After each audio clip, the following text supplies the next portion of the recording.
ברוכות הבאות, ladies. ברוכות הנמצאות. It's so nice to have you back again. All of you, including the viewers at Torah Anytime. It is always a privilege and an honor to give over HaKadosh Baruch Hu's words of Torah to the women of Klal Yisrael.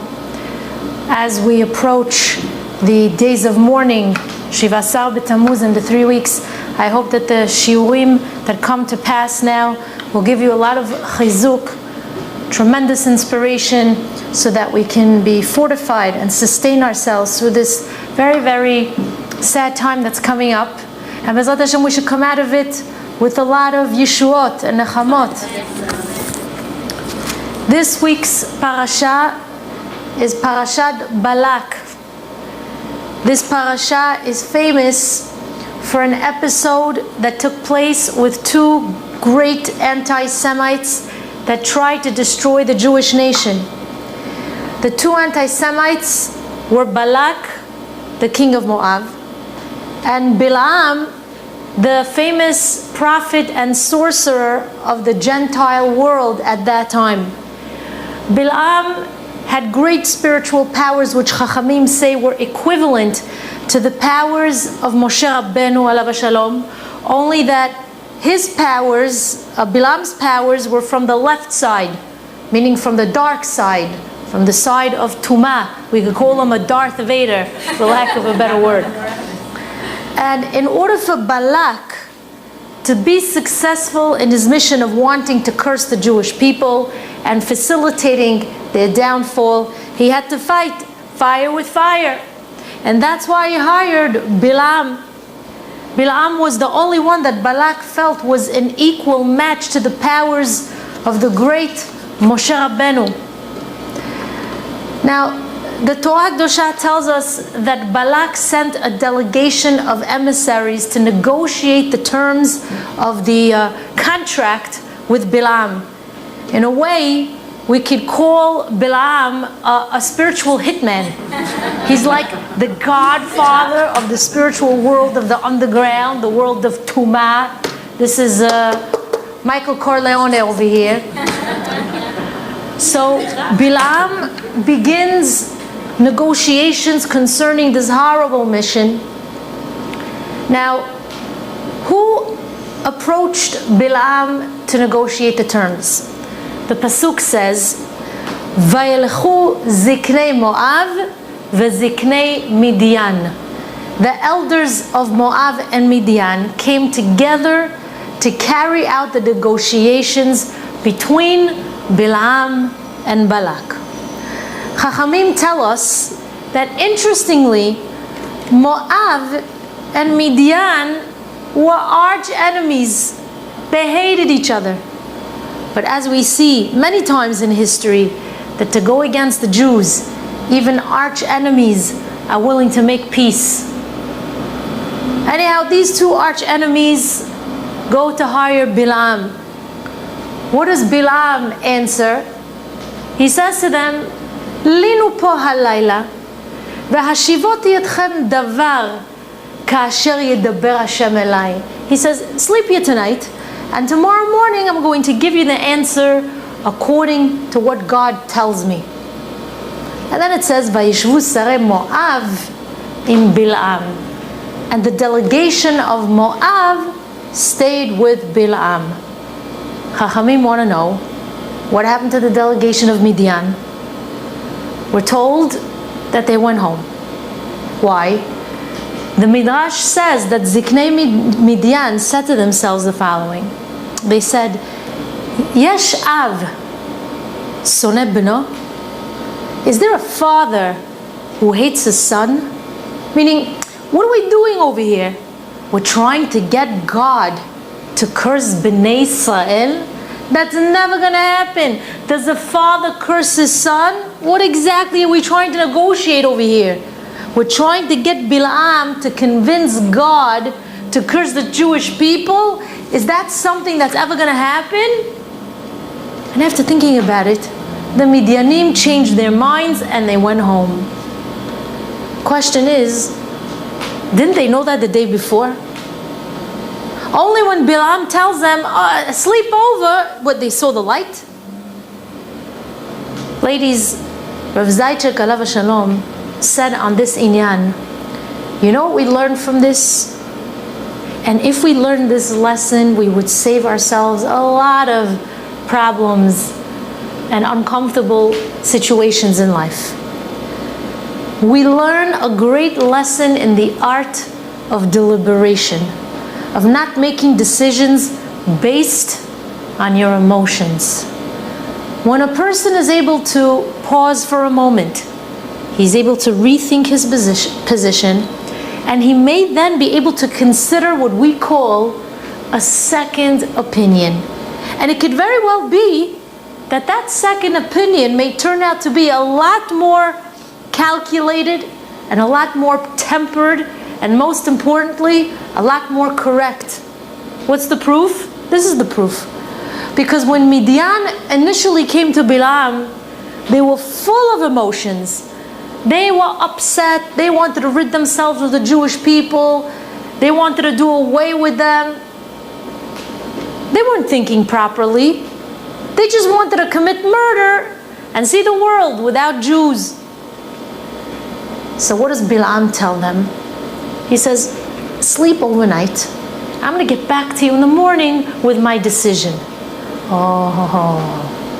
Now all of a sudden Ziknei Midian had time to think about what they were just about to do. And when they did think it through, they thought, what are we, crazy? We're trying to get God to kill his own son? Forget it, it's never going to happen. But what would have happened if Bilam wouldn't have told them to come back the following morning? Ziknei Midian would have been part of this diabolical plan, and they would have woken up and realized that they had made a big mistake only after it was too late. Ziknei Midian ladies had the advantage of time, and therefore Rav Zaychik says that we should never react on an emotion, because most of the time that emotional reaction is wrong. Either that emotion is exaggerated, or it's coming from anger, or from one's ego, sadness. Therefore, ladies, take a moment to deliberate before you react to something or someone. Now, this is very important, especially today, where we're living in a world that consists of emails, text messages, instant Instagram, whatever you want to call it. I don't even have that. You have to be careful with this. Anything sent via these forms of communication is, after all, the written word. You can't take back what you wrote. You can't deny it even if you try. You can't even say you didn't mean it. That's it. You wrote it and you sent it out. Sometimes we receive a disturbing email or a text, and the emotions get the best of us, and we want to respond in accordance with our emotions. And in doing so, we do more wrong to ourselves than we thought. But if we would take the time to contemplate, to rethink our reply, then we wouldn't regret that knee-jerk response. And that's a lesson for us all. Because most decisions in life are not shotgun decisions. In most cases, you will have the time to think about your decision. So Rav Zaychik is telling us that when it comes to situations that involve your emotions, like if somebody offends you very deeply, don't respond right away. Don't be so quick to attack. Don't be so quick to hurt that person back, because most likely you will not succeed, you will fail. Most of the time, if your response comes from a place of emotions, you will regret the things that you said later on. And that's in the best case scenario, by the way. And then after you failed, and you're told that you failed, and you're going to have to ask for mechila, and that's also in the best case scenario. And instead of you being the one who receives the apology, you have to become the person who has to offer an apology. Not that that's bad, but why place yourself in such a position? Therefore, ladies, linu po halayla, sleep on it. Give yourselves time to respond to offenses in life or anything else. Give it time. Ziknei Midian came to a simple understanding that being there with Bilam was a mistake. And they realized that because they had a little time to think it through. So that's lesson number 1. Let's continue with our parasha and see what other lessons we discover. Bilam wakes up in the morning and he saddles his own donkey. That's indicative of how much Bilam hated the Jewish people. Bilam was a very wealthy and respectable man who had many servants. He didn't have to saddle up his own donkey, and yet he does. Why? You know why? Chachamim say because he was excited about the job. His hatred was so great that he did things that were out of his class or character. He did it with tremendous zrizut, with tremendous zealousness. But the Gemara says, Bilam, you think you're the first zealous person in the world? I have news for you, Bilam. Your zealousness preceded you already by the great Avraham Avinu, alav shalom. When Avraham Avinu was told to sacrifice his son Yitzchak, the Psukim inform us that he woke up very early the next morning and he saddled his own donkey. Why? For the exact opposite reason that Bilam saddled his donkey. Avraham was also a wealthy man who had many servants.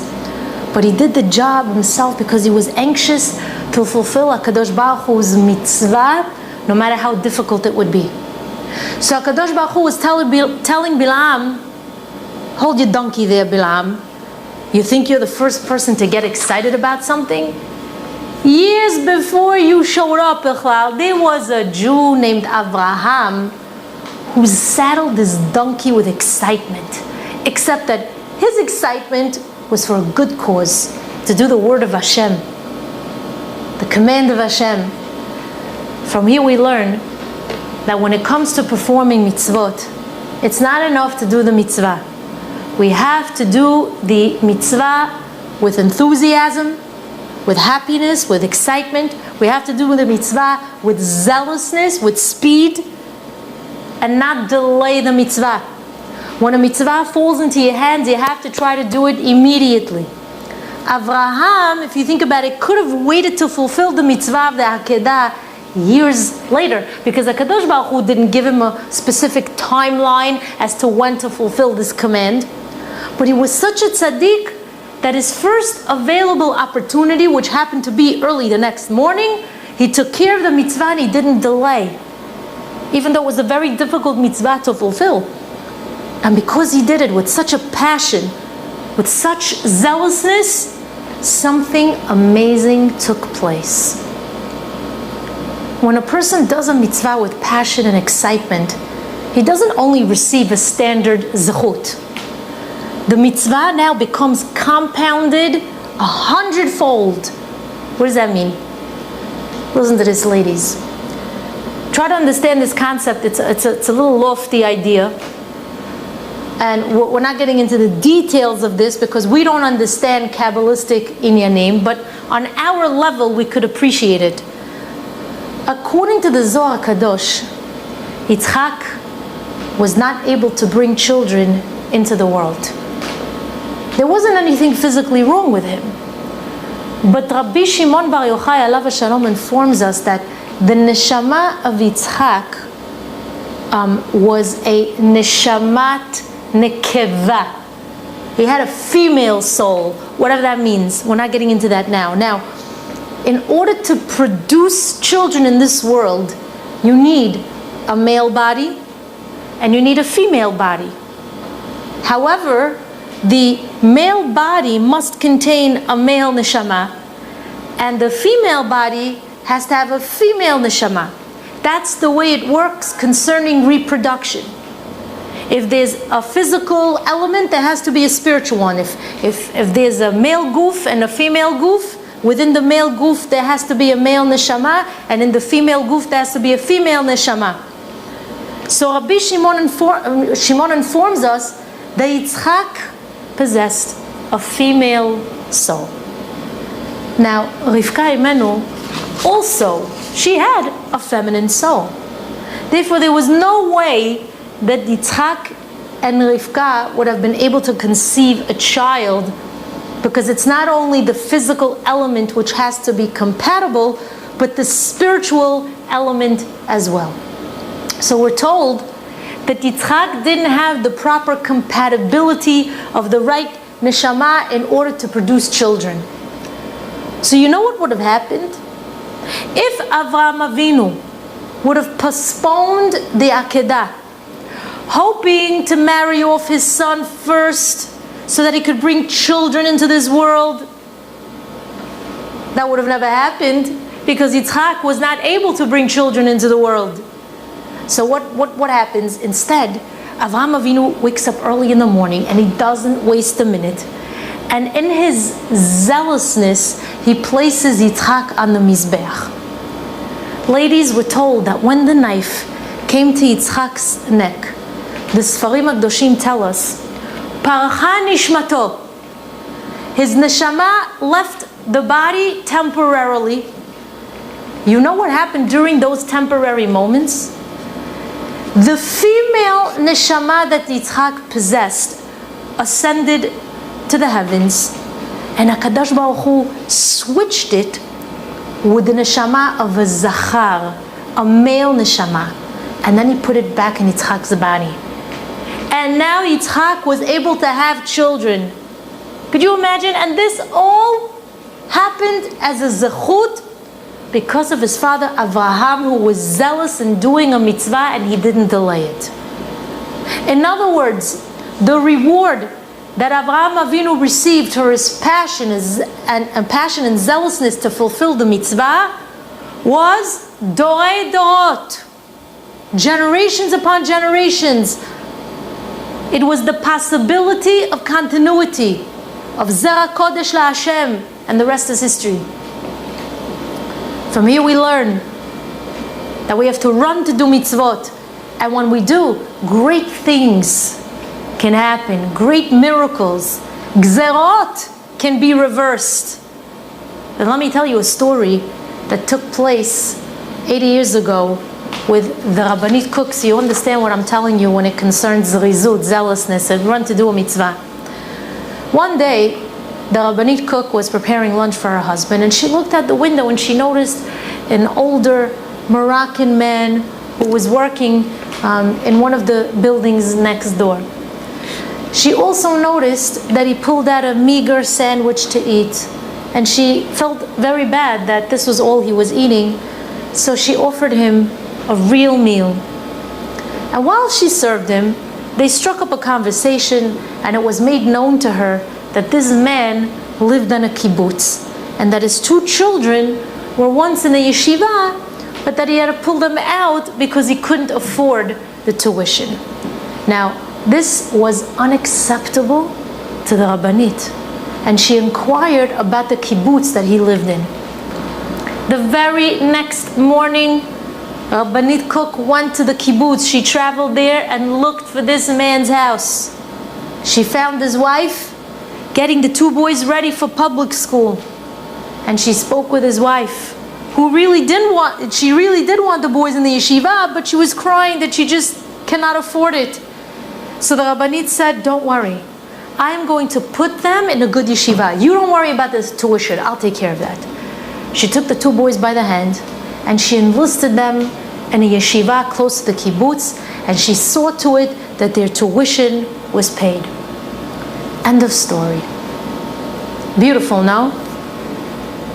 That's not the end of the story.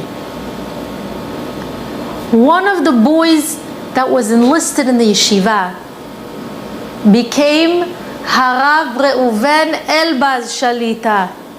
Rav Elbaz has brought more people back through tshuva than any other person we know of.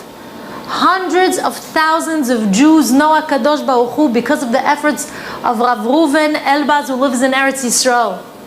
But there wouldn't have been a Rav Reuven Elbaz if Rebbetzin Cook wouldn't have gone the next day to pull him out of public school and put him in a yeshiva. There would be no Rabbi Elbaz if no effort or great sacrifice was made immediately The credit is all hers. Now, what would have been the normal reaction of some of us over here if we would have been confronted with such a situation? Many of us would have probably said, oh, listen, who has time now to travel to a kibbutz now and to look for this family? Where am I going to get the money here to pay for their tuition? I have my own family to worry about. At least I gave this lady good advice, which I truly hope she's going to follow. But what could I do? The greatness of this Rebbitzin was that she saw that there was a mitzvah that needed to be done, and she did not waste a minute. She thought she was saving one little boy, two little boys. Little did she know that her actions saved hundreds of thousands of Jews. She had no idea that this little boy was going to grow up to be one of the biggest of Rabbanim. She didn't realize that this boy would one day build an empire of Torah and bring back thousands upon thousands of Jews back to Hashem and back to Torah. But why did HaKadosh Baruch Hu give her such a zechut? Not because she did the mitzvah. We all do mitzvot. But rather how she did the mitzvah. She did it with zrizut. She did it without delay. And therefore HaKadosh Baruch Hu said, wonderful, wonderful. It's now that great things are going to come out of this one zealous act. And so we learn from here, ladies, that there's the idea of doing a mitzvah, and there's also the idea of the attitude of how we do the mitzvah. We shouldn't push it off. We shouldn't give ourselves excuses as to why we can't fulfill this mitzvah. We should take advantage of every opportunity, of every zechut that HaKadosh Baruch Hu bestows upon us. Not just because you don't know if there's going to be a tomorrow, but because when you do a mitzvah with zrizut, it becomes a different mitzvah. All the berachot, the specialty, all the yeshuot that can come with this mitzvah, when you do it with zrizut, it rises to a much higher level. It's only because Rabanit cook did not wait and went the next morning that the future results were so miraculous. Such acts change the mitzvah in a qualitative way. So that's the next lesson we could learn from this parasha. Let's continue with the parasha. The Torah Kedosha informs us that Bilam is on his donkey and he's traveling, and the donkey begins to veer off to the right, to the left, side to side, because an angel appeared in front of the donkey. Interestingly, Bilam did not see the malach. The donkey sees what Bilam does not see. And the pasuk says, Vaya'amod malach Hashem b'mish'ol hakramim. An angel of God was standing there near the vineyard. Gader mizeh vegader mizeh. There was a fence on one side and a fence on the other side. And now the donkey starts to smash Bilam's leg into one side of the fence and then the other side of the fence. And the donkey did that because, like we said, he saw the malach standing there and he was trying to get out of the way. He was a little frightened. So listen to what Rashi HaKadosh Alav Shalom says on this pasuk of Gader mizeh vegader mizeh. He says, Stam gader shel avanim. It was a plain fence that was made of stones. Well, what does Rashi mean by this? Why is he going out of his way to inform us that this fence, plain fence, was made of stones? Azma. Allow me to explain the depth of Rashi's words. I'm going to tell you two stories so that you can understand what Rashi is saying here. One story was brought down in the Gemara. The other story was told over by the great Ben Ish Chai Alav Shalom. To start with the first story. The Gemara tells the story of a young man who saw a young girl. He liked her. And he told the girl that he has intentions of marrying her. But because she was still young, she asked him, well, how do I know that you really will marry me and that you won't forget me? After all, there are no witnesses present here to hear your commitment to me. So he says, Of course we have witnesses. There was a weasel in the area, a khulda, and there was a pit, a bowl. So he says, the weasel and the pit will be our witnesses. Although they're not human witnesses, but they're part of creation, and they heard my commitment to you. They heard the commitment I made today, so they can be our witnesses. She was naive, and she agreed. And he goes on his merry way, and of course, he forgets about her. Eventually, he married somebody else. Meanwhile, the poor girl was waiting and hoping that he would one day come back to fulfill his commitment to her. But he's married already, and he has a child. The first child was killed, was devoured by a weasel. And his wife was shocked. How could this be? This never happened before, that a child should get devoured by a weasel. So sadly, another year goes by and they have another child. The second child fell into a pit and also died. At this point, the wife realized, one second, something is seriously going wrong here. Something's going on. She confronts her husband, and he finally confesses and tells her the story of the young girl when he was young. And he says, I see now that the weasel and the pit were truly my witnesses, and they're forcing me to stand by my commitment. So he divorces his wife. He went to find the first girl, married her, and they lived happily ever after. We see from here that when a person has witnesses, even if they're not physical witnesses, they hold them to his word. That's the end of story number one. Story number two is a story that was told over by the Ben Ish Chai. It's a similar story about a Jew who was traveling by caravan and took with him a sack of gold coins. Now there was a goy who noticed the sack of gold coins. He was on the side there, and he decided, I'm going to rob this Jew. So the goy rode up to the caravan with his horses, and he traveled side by side with this Jew. And he struck up a conversation with the Jew, tried to befriend him so that he could steal the sack of gold coins. Now, the Jew was so engrossed in the conversation, he didn't realize that he was traveling a little too fast. And unbeknownst to the Jew, the goy veered him off the road to a more secluded area where no one could hear or see them. And then he threatened the Jew that if he doesn't give him the sack of gold coins, he's going to kill him. That's it. The Jew realizes it's all over, and he tells the goy, listen, I know you want to kill me, but you see that bird over there? That bird is witness to what you want to do to me, what you're about to do.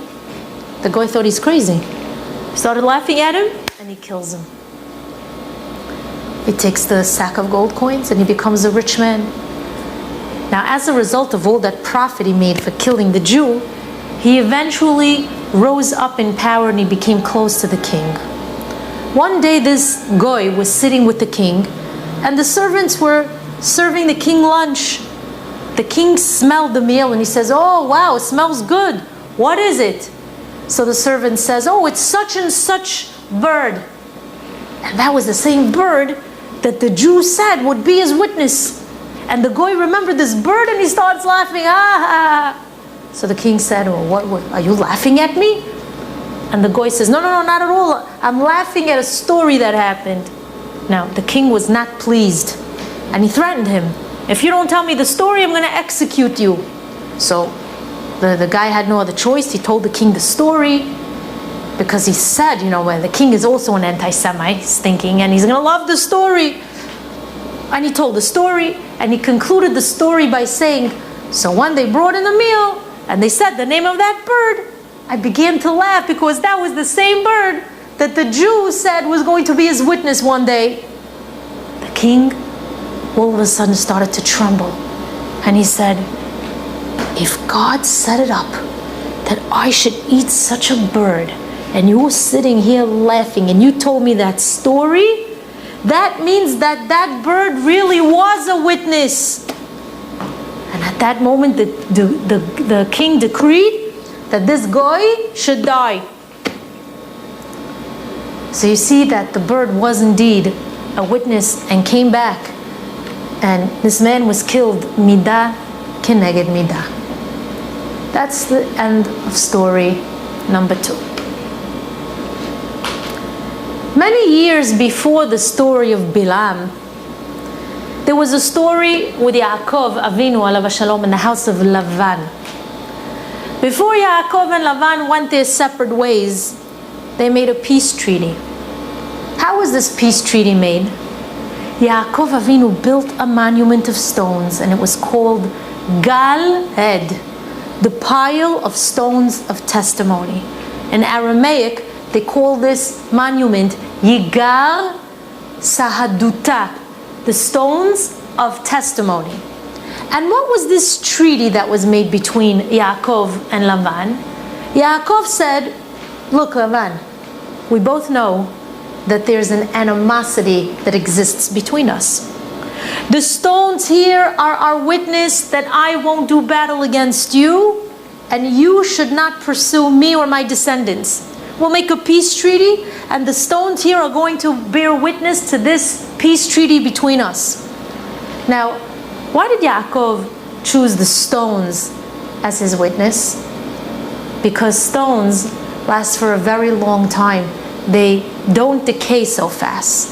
So he says, these stones are testimony that you don't come after me, and I won't come after you. Years later, Yaakov and his family kept the treaty intact. We never antagonized the Goyim. We never went out against them. Bilam was the first descendant of Lavan who broke this peace treaty. He was now coming to curse the Jewish people. What? How can that be? Bilam, your great-great-grandfather made a peace treaty by the stones, and the stones were his witnesses. How could you now go against the Jews? So what happened? When you make a witness from the stones come back and remind you. So now we should understand Rashi HaKadosh. When Bilam was traveling, there was a gader mizeh and a gader mizeh. What was the fence made from? Rashi HaKadosh goes out of his way to tell us that the fence was made from avanim, from stones. Those stones that served as a testimony to Lavan that he promised never to fight or antagonize the Jewish people, Bilam, his descendant, became the one who was in contempt of that treaty. And so the stones came back and began to crush Bilam's legs as a reminder.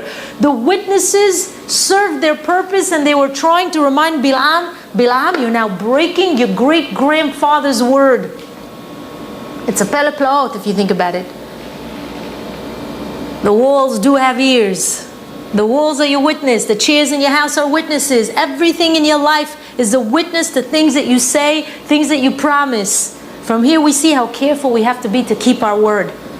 When a person makes a commitment, it's not a small thing. You can't come along and say, who heard me anyway? Nobody heard me. Who heard? You? Me? Who? The weasel heard you.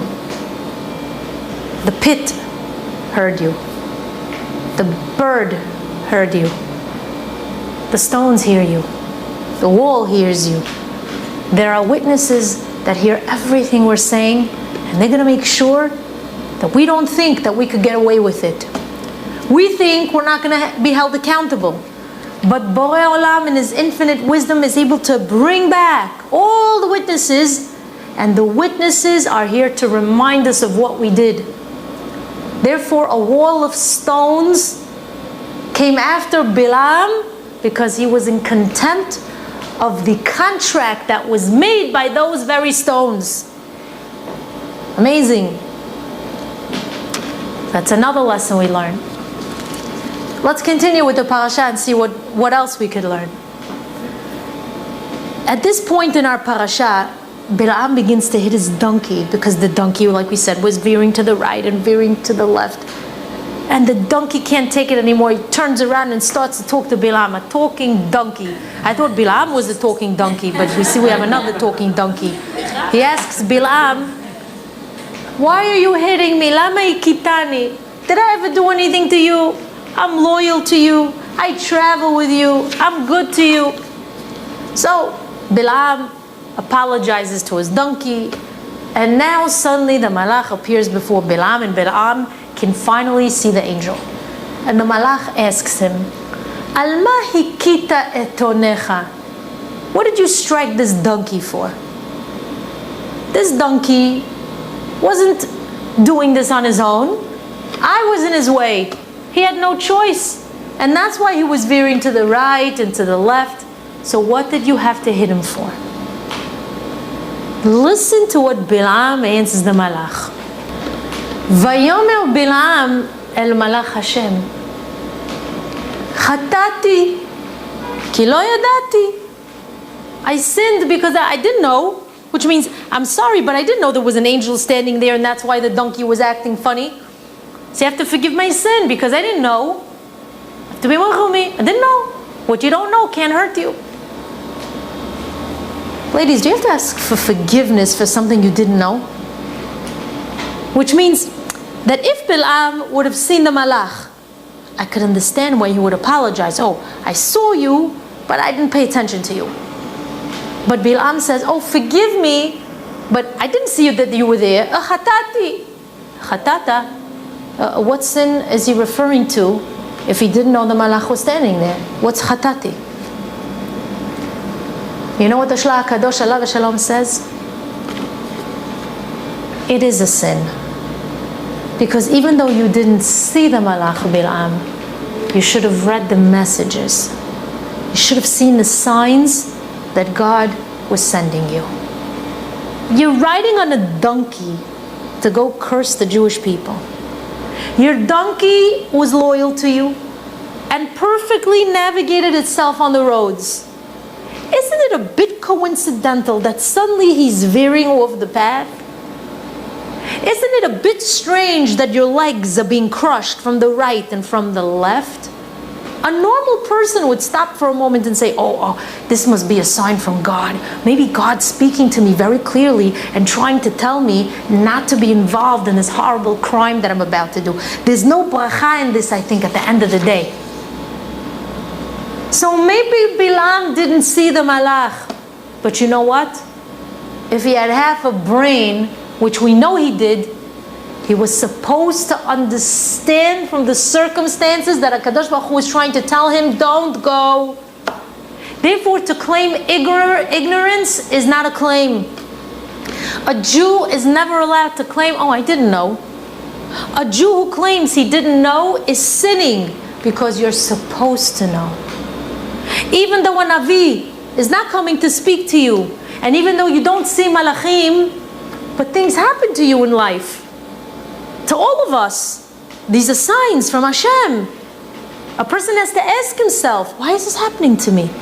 Maybe it's because I'm not doing something right. Maybe it's because I've done some avon. Maybe I hurt somebody. Maybe it's because I wasn't medakdeket b'mitzvot or ma'asim tovim. Maybe I didn't give my tzedakah the way I was supposed to or the way I promised. Maybe HaKadosh Baruch Hu is attempting to change my ways. Things happen to you in life, and they're supposed to be a sign from Shamayim that's a gift to you so you could react, respond, change your ways. Therefore, for Bilam to come along and claim he didn't know there's a malach standing there, that part was justified. Okay, you didn't know the malach was standing there.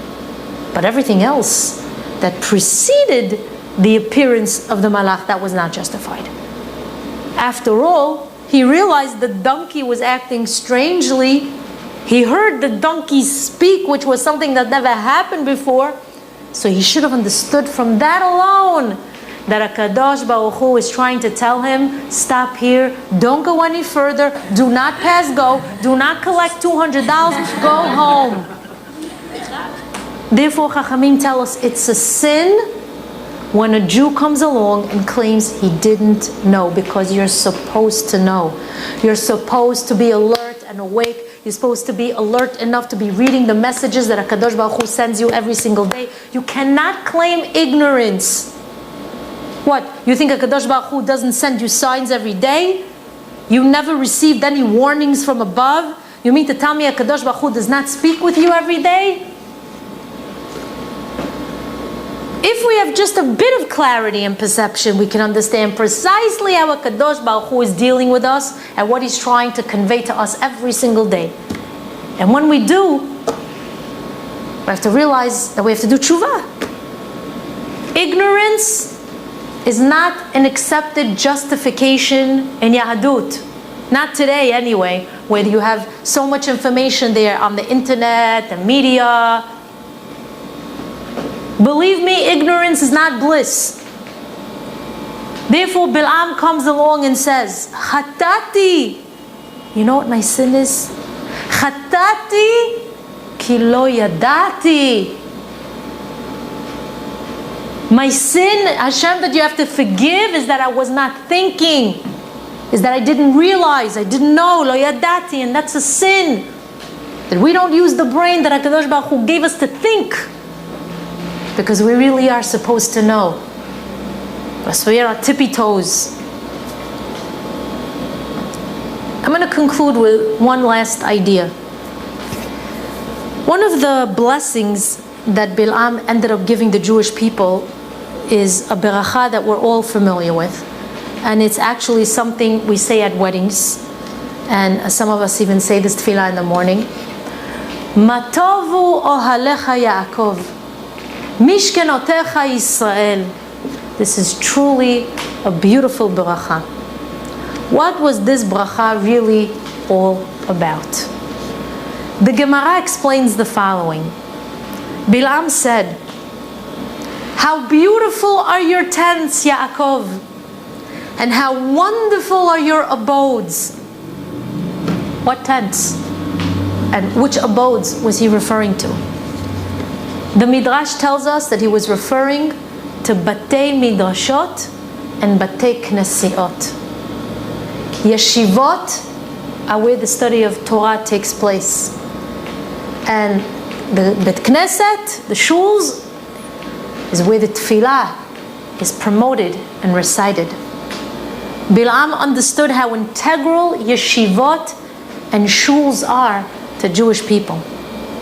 Now, listen to a fact that I'm going to reveal to you that many of us may not know unless you study Gemara, where you learn a lot of books and they quote the Gemara.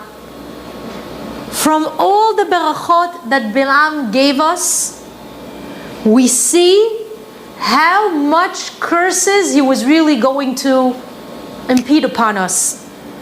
Because in essence, the opposite of what he was really going to say, he said, you could imagine what the curses were going to be. In other words, when he said, how beautiful are your yeshivot and shuls, what he really meant to say was, oh, I hope your shuls burn down to the ground and that your yeshivot disappear, chas v'shalom. But HaKadosh Baruch Hu turned his curses around and he said the opposite. But interestingly, the Gemara says something very shocking. All the blessings of Bil'am eventually turned back into curses.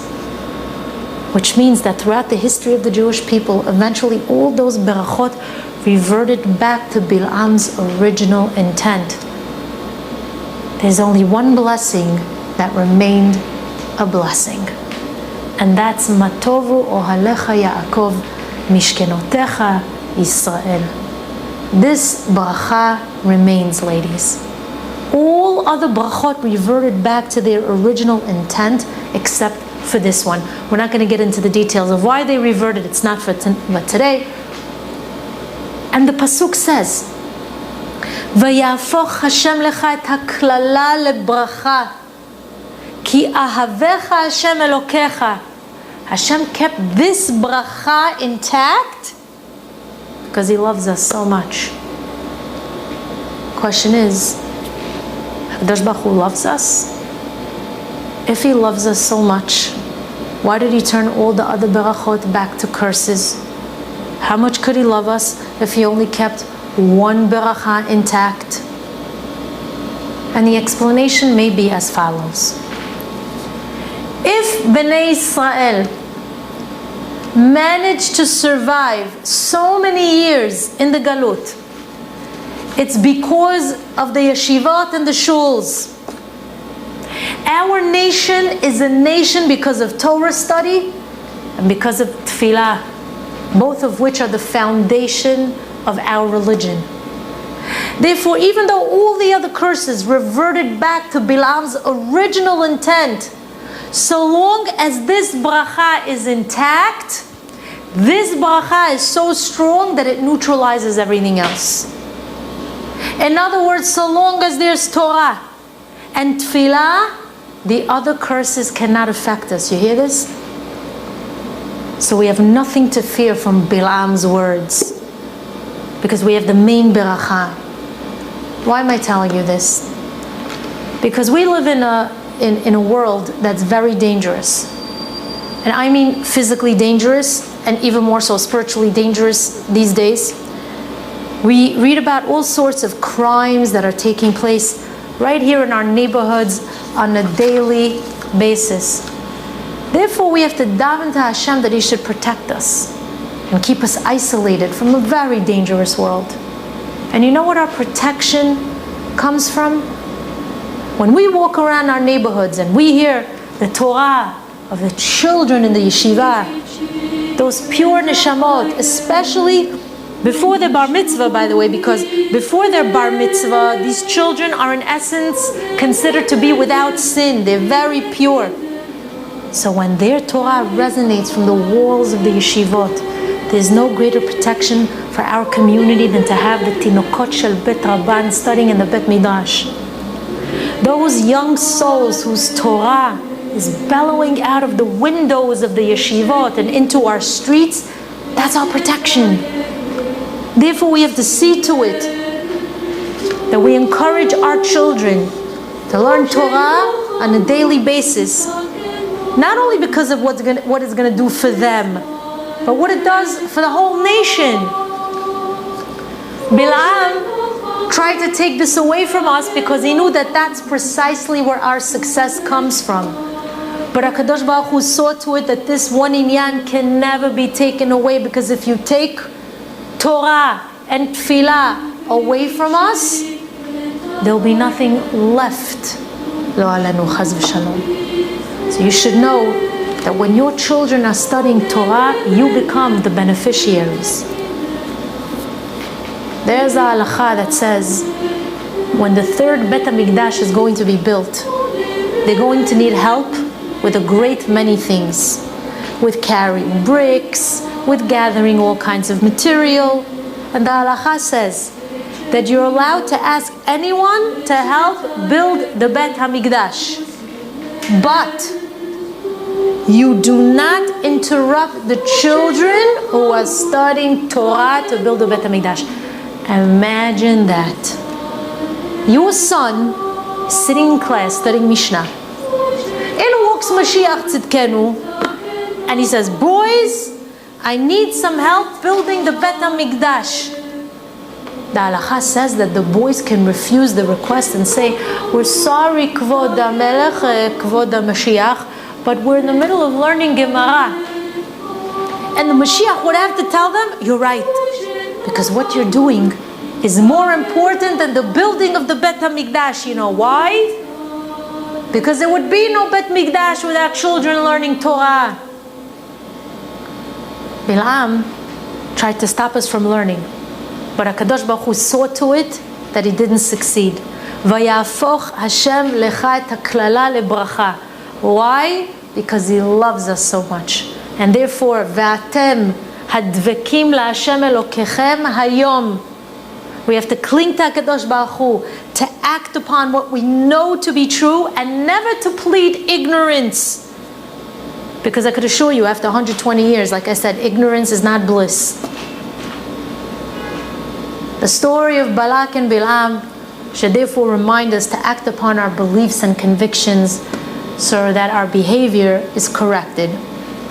Let's not fall into this trap of keeping our minds separate from our hearts. And instead, let's see to it that we follow through on our logical conclusions and that we act based on what we know and not based on how we instinctively feel. And as a result, Be'ezrat Hashem, we're going to merit to great Yeshuot and many berachot b'shefa, and we'll be zoicha to usher in a new world order with our children at hand. Amen. Ken Yehi Ratzon. Va'ani be'elohim chasdecho ovoy ovoy besecha eshtachaveh elecha l'kodshecho u'yirei b'yirasecha